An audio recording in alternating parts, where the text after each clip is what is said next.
Semua. Di video kali ini kita akan membahas tentang Advanced Medical Directive atau AMD, pengambil keputusan medis dalam situasi kritis.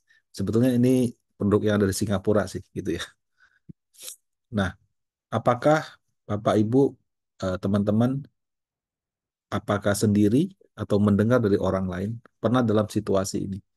Dokternya tanya, alat bantu medisnya mau dicabut atau dilanjutkan?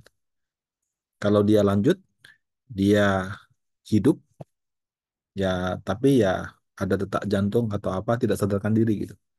Kalau dicabut, dia kembali ke penciptanya. Nah, masalahnya kalau lanjut, biaya-biaya kan sudah bengkak ya. Tiap hari kan argonya jalan terus, apalagi kalau colokannya banyak itu, biayanya luar biasa tinggi. Nah, kemudian yang bersangkutan sudah tidak sadarkan diri cukup lama, dicabut atau tidak gitu. Nah, situasi ini memang dilema gitu, karena kalau misalkan sebagai anak gitu ya, apakah mau jadi anak yang tidak berbakti? Orang tuanya masih hidup, denyut jantung, nafasnya masih ada, kita perintahkan untuk cabut, tidak ingat jasa orang tua. Atau ya kalau dia terus dijalankan, biayanya sudah tidak masuk akal.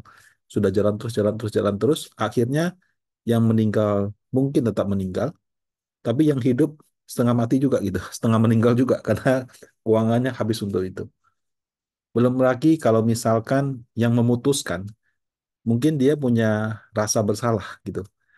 Ibaratnya kalau memang sudah meninggal dari sononya ya sudah. Tapi kalau misalnya kita yang memutuskan, akhirnya dicabut dan orangnya pergi gitu kan, tentu sedikit banyak ada rasa bersalah. Situasi bertambah rumit ketika anggota keluarga ada banyak. Ada yang setuju, ada yang enggak gitu. Nah, kalau misalnya bukan anggota keluarganya banyak, tapi hartanya juga banyak, mungkin sudah ada yang tunggu-tunggu untuk bagi warisan gitu. Nah, jadi malah support ya udah cabut aja gitu. Eh, Tidak jarang ya ketika situasi ini terjadi, eh, itu masih terbaring di sana, keluarganya sudah ribut. Jadi memang dilematis sekali gitu. Nah, Indonesia ini sangat beruntung. Kita ada BPJS Kesehatan. Kalau misalnya apes nih ya, masuk rumah sakit ya udah pakai BPJS saja. Biaya medis membengkak kecil. Kenapa? Kan BPJS ditanggung atau paling tidak kalau sesuai dengan standar layanan itu ditanggung. Nah, tapi mungkin ada yang memilih mau langsung ke rumah sakit swasta. Atau mungkin yang ekonominya agak bagus, pilih ke luar negeri gitu. Ke Singapura, ke Malaysia, ke China gitu. Nah, tentu kalau misalnya kita pergi ke rumah sakit swasta atau ke luar negeri, semua biaya tanggung sendiri gitu. Dan mungkin saja pada saat itu akan berada dalam situasi ini. Ya, ini semua pilihan sih. Semuanya ada plus minus gitu. Nah, ini bukan tadi pagi sih. Ini sebenarnya artikel dari 2-3 tahun yang lalu. Kebetulan pada waktu itu saya dengar ada talk show. Ya, talk show-nya membahas tentang AMD, Advanced Medical Directive.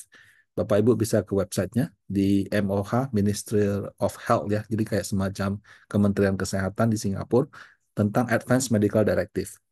AMD is a legal document, dokumen legal that you sign in advance yang kamu tanda tangani di muka to inform the doctor treating you, untuk menginformasikan kepada dokter yang merawat Anda in the event you become terminally ill or and unconscious. Jadi ketika kamu berada dalam situasi sudah sakit kritis dan tidak sadarkan diri, that you do not want any extraordinary life sustaining treatment, dan artinya kamu tidak mau, uh, apa namanya, tidak mau upaya perawatan extraordinary gitu ya, untuk to be used to prolong your life, artinya untuk memperpanjang apa usia Anda seperti itu. Jadi intinya ya suatu legal dokumen diberikan kepada dokter, di depan ya, untuk ngasih tahu kalau saya sudah tidak sadarkan diri udah cabut aja gitu, kasarannya begitu. Nah, jadi dengan AMD, ketika seseorang dalam kondisi situasi sakit kritis dan tidak sadarkan diri, dokternya dapat cek apakah yang bersangkutan tidak ingin menggunakan layanan alat medis untuk menunjang hidup atau tidak. Nah, tapi tentu ada banyak pertanyaan. Pertama, kemana bisa membuat AMD?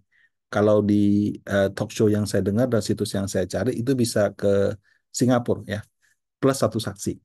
Jadi tapi datangnya ke dokter gitu. Nah, kalau misalnya datang ke dokter, setahu saya itu untuk memverifikasi pada saat membuat itu apakah kamu sehat atau tidak, apakah pikiran Anda waras atau tidak, gitu. Kemudian ada satu saksi yang mendampingi. Nah, bagaimana kalau misalnya orang tuanya bikin AMD, anaknya nggak sependapat? Apakah dari keluarga harus ada saksi? Nah, ketika saya membaca lebih lanjut di klausula AMD itu, eh, jadi klausul AMD itu punya kekuatan hukum di Singapura. Jadi gunanya sudah seperti wasiat. Nah, saksinya tidak harus dari keluarga, tapi ada baiknya itu sudah dikomunikasikan dengan keluarga sebelumnya gitu. Nah, AMD ini juga dapat direvoke gitu. Jadi artinya kita sudah tanda tangan AMD, kita sudah bilang nanti kalau terjadi apa-apa ya sudah cabut aja. Em, tapi bisa kita batalkan sewaktu-waktu. Nah, kalau misalkan ada AMD, terus tiba-tiba masuk ICU, apakah kalau pasti cek ada, udah langsung dicabut nggak dirawat dulu gitu? Jadi kalau menurut penjelasan, ada atau tidak ada AMD, setiap orang yang masuk ke rumah sakit itu wajib dirawat. Nah, kondisi eh, life threatening dan unconscious. Jadi sudah terminally ill ya sama unconscious. Jadi sudah sakit kritis di tahap akhir terminally ill sama unconscious tidak sadarkan diri. Itu baru ya dalam kondisi seperti itu baru dokternya dapat cek ke Departemen Kesehatan apakah yang bersangkutan pernah bikin AMD atau tidak. Jadi bukan dia masuk rumah sakit kita cek dulu AMD-nya. Sudah dalam kondisi sudah situasi sekarat baru dia cek. Nah, kemudian kalau misalnya ada, dia sampaikan ke keluarganya. Nah, apa definisi sekarat gitu loh. Nah, itu harus dinyatakan oleh 3 dokter dan 2 di antaranya itu harus spesialis. Jika ada satu saja dokter yang menyatakan pasiennya belum sekarat, maka klausa AMD tidak berlaku. Ya, kalau misalnya 3 dokter itu ada satu yang nggak sepakat, bisa juga mengundang panel kedua dengan 3 dokter yang berbeda. Tapi kalau panel kedua itu datang dari Departemen Kesehatan. Nah, perawatan medis menjelang kematian itu bisa sangat mahal. Ya, Eh, kalau yang uangnya luar biasa banyak, ya mungkin tidak masalah. Yang nanggung-nanggung itu loh, itu bisa mempengaruhi keuangan keluarga. Karena ya setiap hari kalau dengan begitu banyak life support, itu kan nggak cuma colokan aja. Ada cairan, ada obat, ada apa. Nah itu eh, kalau di rumah sakit yang bagus, sangat mahal sekali gitu. Belum lagi kita kira mahal di kamarnya. Kalau kamu kamarnya yang mahal, obatnya juga ikutan lebih mahal lagi. Dan komponen obatnya saya kira jauh lebih besar seperti itu. Nah, untuk itu ada baiknya ketika situasinya masih sehat, pikirannya masih sehat, masih waras, dikomunikasikan dengan keluarga. Nanti kalau sudah ini begini ya. Nah, tapi ya bukan berarti terpeleset pingsan langsung udah disuruh dokter cabut aja, nggak begitu juga. Nah, tapi sekali lagi sampai sejauh mana berapa rupiah atau berapa dolar atau berapa ringgit apapun tuh mata uang yang Anda gunakan, terus penanganan medisnya mau seperti apa? Kalau sudah di sana tidur 1 bulan nggak bangun-bangun, masih mau diterusin lagi apa enggak? Nah, itu eh, adanya AMD ini akan membantu terus terang kepada para dokter dan mungkin juga kepada keluarga. Eh, itu adalah semacam pesan daripada orang tersebut, di mana pada saat kondisi tersebut terjadi, mungkin dia sudah tidak sadarkan diri. Nah, sehingga ini membantu untuk hal tersebut. Di TikTok ada yang nanya saya, bikinnya di mana Pak gitu. Setahu saya ada semacam advance medical directive di Indonesia. Cuman kalau saya dengar-dengar dari orang ngobrol, biasanya bikinnya di rumah sakit. Pada saat itu, kalau keluarga tidak sadarkan diri, yang bikin itu, sorry, yang bersangkutan tidak sadarkan diri keluarganya. Saya tidak gitu pasti ya, tapi kalau di Indonesia mungkin juga ada, tapi bikinnya ke notaris. Yang jadi masalah kalau bikin di notaris kan dokternya tidak punya akses ke situ. Nah, sehingga pada saat kejadian, siapa yang mau antarin notarisnya ke situ untuk menunjukkan dia punya surat gitu? Bagaimana mendefinisikan dia sudah sekarat atau tidak sehingga AMD-nya dibuka? Nah, untuk itu memang koordinasinya lebih baik dari pemerintah. Kalau untuk itu sih kelihatannya di Indonesia itu belum begitu jalan.